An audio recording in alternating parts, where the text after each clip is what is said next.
আমাদের আসলে কোনো কিছু নিয়ে অনেক এক্সপেকটেশন থাকে। আমরা বরাবরই যে কোনো কিছু নিয়ে অনেক প্ল্যান করি, হোক সেটা আমাদের জীবন কিংবা অন্য কিছু, যে কোনো অনুষ্ঠান, সব কিছু নিয়েই আমাদের মনের মধ্যে আমরা অনেক প্ল্যান করি, এরকমভাবে করব, এটা করব, কিন্তু আসলে কি সেটা হয়? আমাদের প্ল্যান করা ছাড়াও উপরে একজন আছে, মহান আল্লাহ তাআলা। সে কিন্তু সব নির্ধারিত করেই রেখেছে। তার প্ল্যানই হচ্ছে সবচেয়ে বড় প্ল্যান। তিনি যা নির্ধারণ করে রেখেছে ঠিক সেটাই হবে, আমরা যত কিছুই ভাবি না কেন। তবে একটা কথা কি জানেন, অনেক সময় কিন্তু আমরা হতাশ হয়ে যাই। নিজেদের মন মতো প্ল্যান মাফিক সব কিছু না হলে কিন্তু আমরা ভেঙে পড়ি। কিন্তু উপরে যিনি আছেন, তিনি কিন্তু আমাদের জন্য সব সময় ভালো করে। আমরা হয়তো বা কয়েকদিন বা কয়েক বছর, কিছুদিন পরে আমরা বুঝতে পারি আসলে যা হয়েছে হয়তো বা আমার ভালোর জন্যই হয়েছে। তাই ভেঙে পড়ে নয় কিংবা হতাশ হবেন না। যা কিছু চলছে চলুক, যা কিছু হচ্ছে হোক। যিনি আছেন আমাদের সৃষ্টিকর্তা, তিনি কিন্তু আমাদের ভালোর জন্যই সব কিছু করেন। জানি অনেক সময় মানতে সেটা কষ্ট হয়, সর্বোচ্চ ধৈর্য ধরেন। নিশ্চয়ই এই কালে না হোক পরকালে আপনার জন্য উপহার নিশ্চিত থাকবে। হ্যালো এভরিওয়ান, আসসালামু আলাইকুম। কেমন আছেন আপনারা সবাই?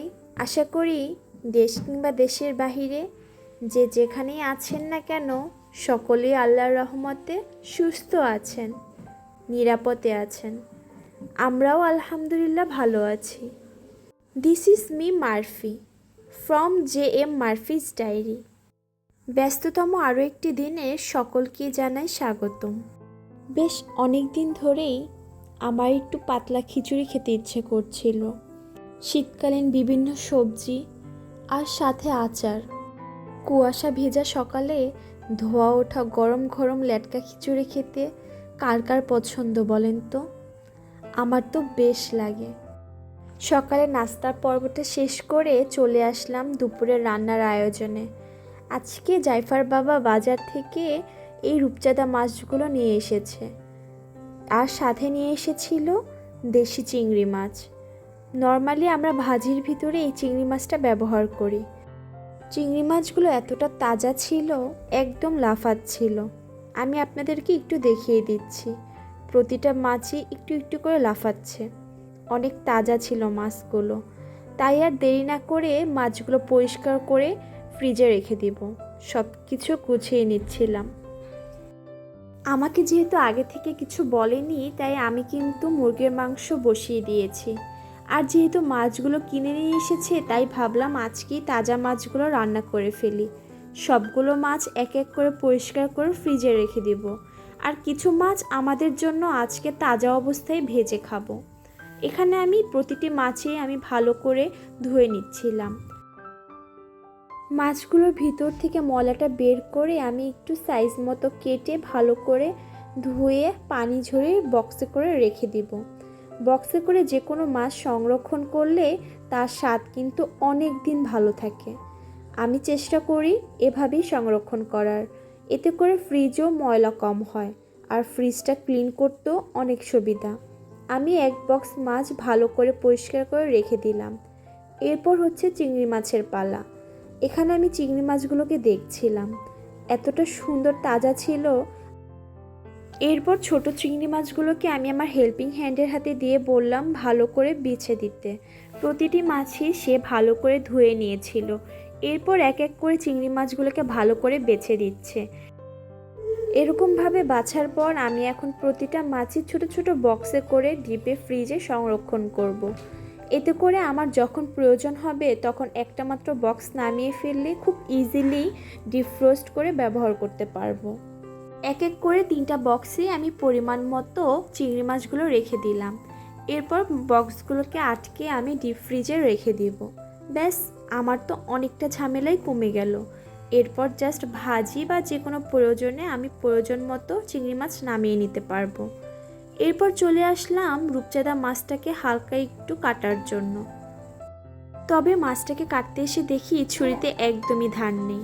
তাতে কি হয়েছে, ছুরিতে ধার নিতে গেলে অনেকটা সময় লেগে যাবে, আর সাথে অনেকগুলো টাকাও চলে যাবে। বাসায় যদি আমরা খুব ইজিলি ছুরিতে ধার করতে পারি, তাহলে কেন আমরা শুধু শুধু টাকা নষ্ট করব? এখানে আমি একটি মগ নিয়েছি। এরকম মগ কিন্তু সকলের বাসায় থাকে। সাথে 1 চামচ লবণ আর একটু পেস্ট। ব্যাস, জাস্ট এরকমভাবে একটু ঘষে নিলেই ছুরিটা কিন্তু একদম নতুনের মতো হয়ে যাবে। আর এর সাথে ছুরির ধারটাও কিন্তু অনেক আসবে। এই যে আমি এরকমভাবেই আরও একটি ছুরিও আমি ভালো করে ঘষে নিচ্ছিলাম। বাসায় কিন্তু অনেক সময় ছোটোখাটো জিনিসগুলো কিছুটা টেকনিক ব্যবহার করে আমরা এই টাকাগুলো বাঁচিয়ে দিতে পারি। এই যে দেখেন আমার ছুরিটা কি পরিমাণ ধার চলে এসেছে, আপনাদেরকে প্রমাণস্বরূপ দেখিয়ে দিলাম। আপনারাও কিন্তু চাইলে এই টিপসটি ব্যবহার করতে পারেন। যে কোনো সময় প্রয়োজন মতো কিচেন টিপস ব্যবহার করলে আমাদের সংসার জীবনটাও অনেকটা আরামদায়ক হয়, আর সাথে আমাদের সংসারে অনেকগুলো টাকাই কিন্তু বেঁচে যায়। এরপর মাছটাকে হালকা করে একটু কেটে আমি এর ভিতরে লবণ, হলুদ, মরিচ আর একটু সামান্য পরিমাণ ধনিয়া গুঁড়া দিয়ে ভালো করে মাছটাকে মেখে নিব। আমি যখন ভিডিওতে ভয়েস দিই তখন কিন্তু আমার সাথে আমার সেই ছোট্ট 1 বছরের মেয়েটিও থাকে। যেহেতু আমাদের বাসায় অন্য কোনো মানুষ নেই, আমাকে আমার মেয়েকে সবসময় কাছে রাখতে হয়। এমনিতেও খুব কম সময়ের জন্য ও অন্য রুমে গেলেও কিছুক্ষণ পর আবার আমার কাছে চলে আসে। আমি জানি ভিডিওতে ভয়েস দেওয়ার সময় আমার মেয়ে অনেক শব্দ করে। আসলে নতুন নতুন কথা বলার ট্রাই করছে, একটু একটু শব্দ করার ট্রাই করছে, তাই মুখ দিয়ে অনেক কথা বলার চেষ্টা করে।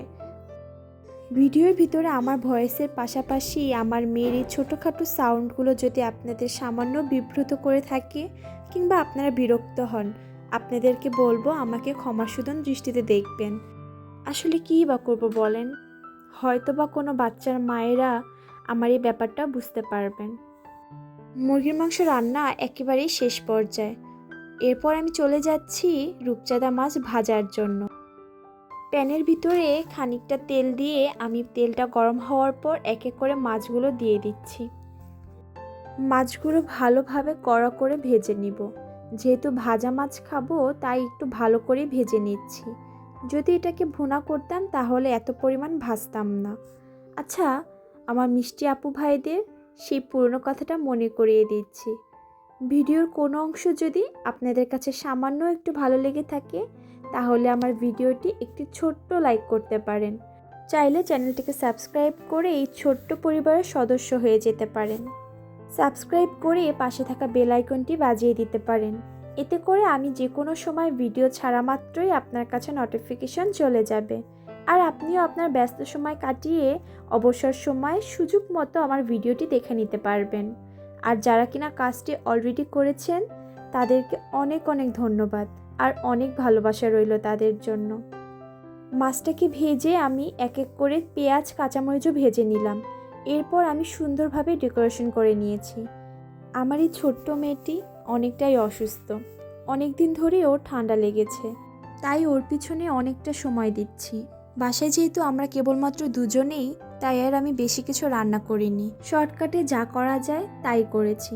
আলহামদুলিল্লাহ। আজকের ভিডিওটি এ পর্যন্তই। আল্লাহ হাফিজ। আসসালামু আলাইকুম।